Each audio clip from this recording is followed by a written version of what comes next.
Assalamualaikum warahmatullahi wabarakatuh. Kami dari kelompok 11 akan mempresentasikan hasil diskusi lab kami. Baik, biar tidak menunggu waktu lama, silakan untuk pemateri untuk menjelaskan materinya masing-masing. Pertama itu adalah tinjauan fikih muamalah mengenai pasar modal.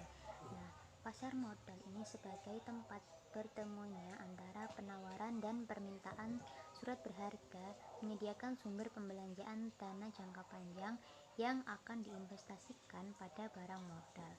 Nah, pasar modal syariah ini sebagai salah satu lembaga keuangan yang mempunyai peran yang sangat penting. Nah, karena merupakan sumber dana jangka panjang. Keberadaan pasar modal syariah ini bukan hanya sebagai wahana sumber pembiayaan yang dapat memenuhi kebutuhan dana masyarakat saja, melainkan juga sebagai sarana investasi yang melibatkan seluruh dana masyarakat. Tujuan dari pasar modal menurut Islam itu menciptakan pasar modal yang beretika dan adil. Nah, seluruh transaksi yang ada dalam pasar modal syariah ini harus dilaksanakan sesuai dengan aturan-aturan atau norma-norma dalam Islam yang telah diatur dalam syariah. Nah, pasar modal yang Islami atau yang syariah ini adalah pasar modal yang ideal, yaitu memenuhi unsur-unsur transparansi dan unsur-unsur efisien. Kegiatan pasar modal terjadi transaksi jual beli modal yang berbentuk saham di bursa efek. Nah, termasuk jual beli valuta asing, sertifikat berharga, saham, obligasi, dan yang lain. Dalam Islam sendiri, jual beli itu hukumnya adalah halal. Dalam Quran Surat Al-Baqarah ayat 275, Allah menghalalkan jual beli dan mengharamkan riba. Pada dasarnya, syariah itu membolehkan jual beli atau perdagangan sekuritas di pasar modal syariah selama tidak ada kaidah fikih yang melanggarnya.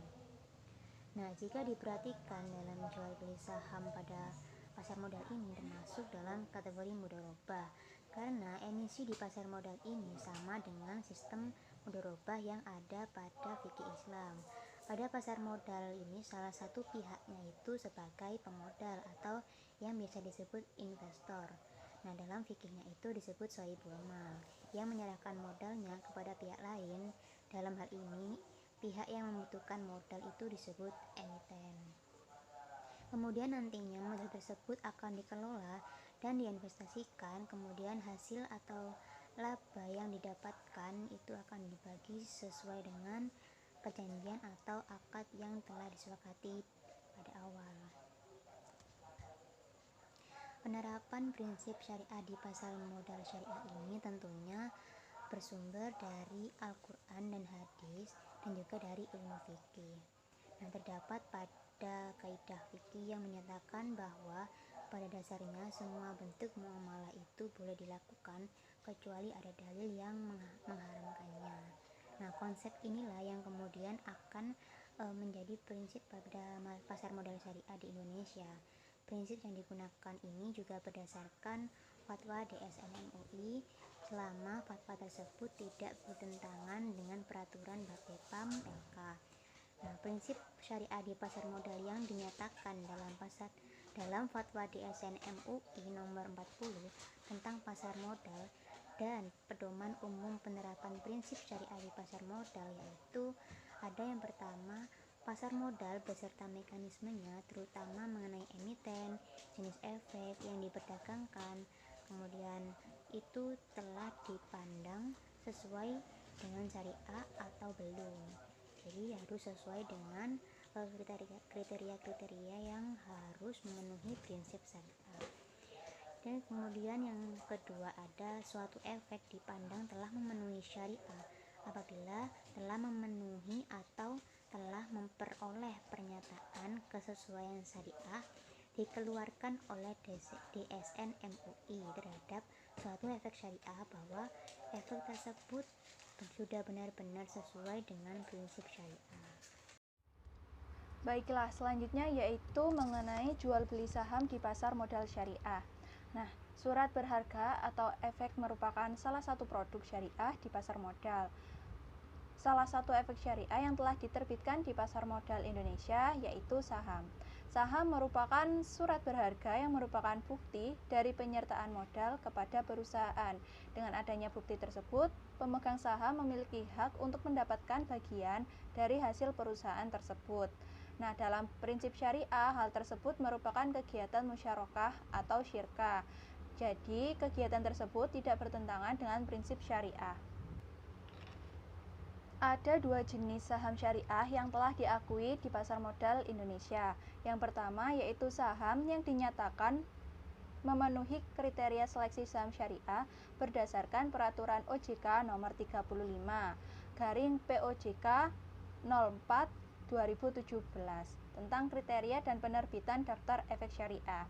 Nah, yang kedua yaitu saham yang dicatatkan sebagai saham syariah oleh emiten atau perusahaan publik syariah berdasarkan peraturan OJK nomor 17 POJK 04 2015. Jual beli saham atau bai al-mal merupakan jual beli dengan cara memesan dan pembayarannya dilakukan di muka dengan syarat-syarat tertentu. Jual beli saham dalam Islam merupakan bentuk syirkah mudharabah. Nah, mudharabah tersebut merupakan teknik pendanaan di mana pemilik modal ini menyediakan dana yang digunakan dalam kegiatan produktif dengan dasar loss and profit sharing. Selanjutnya yaitu kriteria saham syariah. Tidak semua saham yang diterbitkan oleh emiten dan perusahaan publik dapat disebut sebagai saham syariah. Ada kriteria sendiri agar dapat dikatakan bahwa saham tersebut saham syariah. Nah, ketentuannya itu apabila diterbitkan oleh yang pertama emiten dan perusahaan publik yang tidak menyatakan secara tersurat dalam anggaran dasarnya atas tidak bertentangan dengan prinsip syariah. Namun, kegiatan tersebut memenuhi kriteria yang ada dalam peraturan tentang penerbitan syariah, yaitu dengan tidak melakukan kegiatan usaha seperti perjudian atau sejenisnya, perdagangan yang tidak diikuti penyerahan barang atau jasa, perdagangan dengan permintaan atau penawaran palsu, lalu ada bank dengan menggunakan bunga, perusahaan dengan penyediaan berbasis bunga, jual beli yang mengandung goror dan maisir, lalu memproduksi, mendistribusikan, dan memperdagangkan barang atau jasa yang diharamkan, baik karena zatnya ataupun bukan karena zatnya. Nah, yang terakhir itu melakukan transaksi dengan mengandung unsur suap. Nah, yang kedua yaitu emiten memenuhi rasio keuangan sebagai berikut. Yang pertama, total uang yang berbasis bunga dibandingkan dengan total aset tidak lebih dari 45%. Nah, yang kedua, total pendapatan bunga dan pendapatan tidak halal lainnya dibandingkan dengan total pendapatan usaha dan pendapatan lain-lain tidak melebihi dari 10%. Jadi total pendapatan bunga dan pendapatan yang lainnya yang tidak halal itu tidak boleh lebih dari 10% dari total pendapatan usaha. Seperti itu. Ini saya akan menjelaskan tentang akad muamalah dalam reksadana syariah. Dalam akad muamalah dalam reksadana syariah ini ada 4 akad. Yang pertama, akad wakalah, akad bai atau jual beli, akad mudharabah, dan akad musyarakah inan. Yang pertama, akad wakalah bil ujrah. Akad wakalah bil ujrah ialah wakalah bermakna at-tafwiziyah yang berarti penyerahan, pendelegasian, pembersihan atau mandat. Menurut istilah fikih, wakalah adalah perlimpahan kekuasaan oleh seseorang kepada yang lain dalam hal yang dapat diwakilkan. Dan menurut Hanafiyah, wakalah adalah memosisikan orang lain sebagai pengganti dirinya untuk menyelesaikan suatu persoalan yang diperbolehkan secara syar'i dan jelas jenis pekerjaannya. Dan menurut Malikiyah, Syafi'iyah, dan Hanabiyah, wakalah adalah proses pendelegasian sebuah pekerjaan yang harus dikerjakan kepada orang lain sebagai pengganti guna menyelesaikan pekerjaan tersebut dalam masa hidupnya. Yang selanjutnya, bai atau jual beli. Jual beli dalam istilah fikih adalah al-bai' yang berarti menjual, mengganti, dan menukar sesuatu dengan sesuatu yang lain. Kata al-bai' dalam bahasa Arab terkadang digunakan untuk pengertian lawannya, yaitu kata ashi atau syir'a yang berarti beli. Kata al-bai' yang berarti jual tetapi sekaligus juga berarti beli. Sehingga dalam adat sehari-hari istilah al-bai' diartikan sebagai jual beli. Dalam segi istilah ulama Hanafiyah mendefinisikan bahwa jual beli adalah saling menukar harta dengan harta melalui cara tertentu, atau tukar menukar sesuatu yang diingini dengan yang sepadan melalui cara tertentu yang bermanfaat. Selanjutnya, akad mudharabah. Mudharabah adalah akad kerjasama antara dua pihak, di mana pihak pertama atau sahibul mal itu menyediakan seluruh 100% modal, sedangkan pihak yang kedua, pengelola atau mudharib, keuntungan usaha secara mudharabah dibagi menurut kesepakatan dua pihak yang dituangkan dalam akad atau kontrak. Jika terjadi kerugian ditanggung oleh pemilik modal sahibul mal selagi kerugian itu bukan akibat kelalaian, dan jika kerugian itu diakibatkan kecurangan atau kelalaian dari pengelola, maka si pengelola harus bertanggung jawab atas kerugian tersebut. Mudharabah suatu bentuk kontrak yang lahir sejak zaman Rasulullah alaihissalam pada masa jahiliyah sebelum Islam. Dalam Islam menerimanya dalam bentuk bagi hasil dan investasi. Dan terakhir adalah musyarakah inan. Akad musyarakah atau syirkah adalah ikatan kontrak atau kerjasama yang dilakukan dua orang atau lebih dalam usaha bisnis atau perdagangan. Keuntungan dan kerugiannya itu ditanggung bersama sesuai dengan kesepakatan. Salah satu jenis dari syirkah atau musyarakah adalah syirkah inan. Syirkah inan yaitu kontrak kerjasama antara dua orang atau lebih dalam suatu usaha bisnis, dan mereka berbagi keuntungan dan kerugian sebagaimana yang disepakati bersama. Selanjutnya adalah skema dari akad reksadana syariah. Di atas sudah ada tabelnya, yang dimana keterangannya yaitu yang pertama, investor atau pemodal menyetorkan dana kepada manajer investasi melalui rekening bank konstadian untuk diinvestasikan. Hubungan investor dengan manajer investasi terjadi akad wakalah, di mana investor sebagai pemberi kuasa yang mewakilkan, sedangkan manajer investasi sebagai wakil dari investor. Yang kedua itu, kumpulan dana dari investor oleh manajer investasi diinvestasikan dalam bentuk portofolio efek melalui akad bai atau pemberian efek kepada perantara efek broker yang mewakili emiten itu dalam perusahaan atau penerbit efek. Yang ketiga, hubungan broker atau perantara efek itu dengan emiten perusahaan penerbit efek terjadi akad wakalah, di mana emiten sebagai pemberi kuasa atau yang mewakilkan, sedangkan broker atau perantara efeknya itu sebagai wakil dari emiten. Yang keempat itu pemberian efek dapat.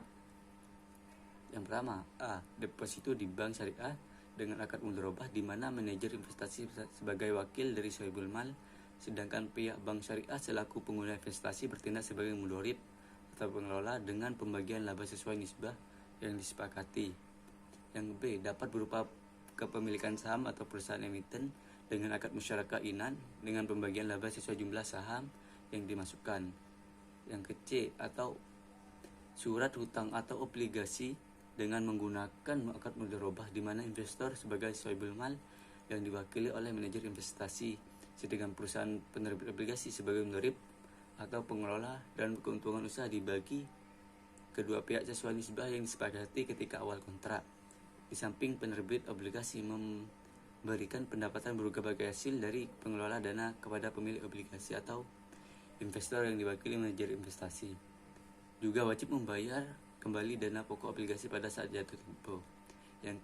Yang kelima atau yang terakhir, BPEPAM sebagai lembaga yang berwenang melakukan pengawasan terhadap kegiatan usaha yang dilakukan oleh manajer investasi, sehingga berhak mendapatkan laporan operasional dari manajer investasi. Baik, yang selanjutnya yaitu obligasi syariah. Obligasi atau bonds adalah surat berharga yang bersifat hutang. Ia berasal dari bahasa Latin yaitu obliger yang berarti ikatan kewajiban obligasi. Obligasi merupakan istilah yang dipergunakan dalam dunia keuangan yang merupakan sertifikat yang berisi kontrak antara investor dan perusahaan yang menyatakan bahwa investor tersebut atau pemegang obligasi telah meminjamkan uang kepada perusahaan. Berdasarkan pengertian di atas, dapat diketahui bahwa yang dimaksud dengan obligasi adalah surat utang yang dikeluarkan oleh emiten atau bisa berupa badan hukum atau perusahaan, bisa juga pemerintah yang memerlukan dana untuk kebutuhan operasional maupun ekspansi dalam memajukan investasi yang mereka laksanakan. Definisikan bahwa obligasi syariah mudharabah adalah obligasi syariah yang berdasarkan akad mudharabah dengan memperhatikan substansi Fatwa DSN nomor 7/DSN MUI/2000 tentang pembiayaan mudharabah. Obligasi syariah mudharabah adalah obligasi syariah yang berdasarkan akad mudharabah dengan memperhatikan substansi pembiayaan mudharabah. Pembiayaan mudharabah adalah pembiayaan untuk suatu usaha yang produktif. Pemegang obligasi mudharabah atau sahibul mal atau pemilik atau penyedia dana membiayai 100% kebutuhan suatu proyek atau usaha. Tidak ikut serta dalam manajemen perusahaan atau proyek, tetapi mempunyai hak untuk melakukan pembiayaan dan pengawasan. Menanggung semua kerugian akibat mudharabah kecuali jika mudharib melakukan kesalahan yang disengaja, lalai atau menyalahi perjanjian, maka dapat meminta jaminan, atau jaminan dapat dicairkan jika mudharib terbukti melakukan pelanggaran kesepakatan. Sedangkan emiten bertindak sebagai mudharib atau pengelola usaha dan menanggung biaya operasional, jangka waktu usaha, tata cara pengembalian dana, pembagian keuntungan ditentukan berdasarkan kesepakatan. Kontrak tidak boleh dikaitkan dengan sebuah kejadian di masa depan yang belum tentu terjadi. Sedangkan obligasi syariah ijarah adalah obligasi syariah berdasarkan akad ijarah dengan memperhatikan substansi Fatwa DSN nomor 9/DSN MUI/2000 tentang pembiayaan ijarah. Obligasi syariah ijarah adalah obligasi syariah berdasarkan akad ijarah dengan memperhatikan substansi pembiayaan ijarah. Pemegang obligasi syariah ijarah dapat bertindak sebagai penyewa atau mustajir dan dapat pula bertindak sebagai pemberi sewa atau mukjir. Emiten dapat menerbitkan obligasi syariah ijarah untuk aset yang sudah ada maupun aset yang akan diadakan untuk disewakan. Jika emiten berkedudukan sebagai wakil pemegang obligasi syariah ijarah, emiten dapat menyewa aset untuk dirinya sendiri atau menyewakan kepada pihak lain, kemudian wajib membayar sewa dalam jumlah dan waktu sesuai kesepakatan. Itu saja yang bisa kami sampaikan, kurang lebihnya mohon maaf. Wassalamualaikum warahmatullahi wabarakatuh.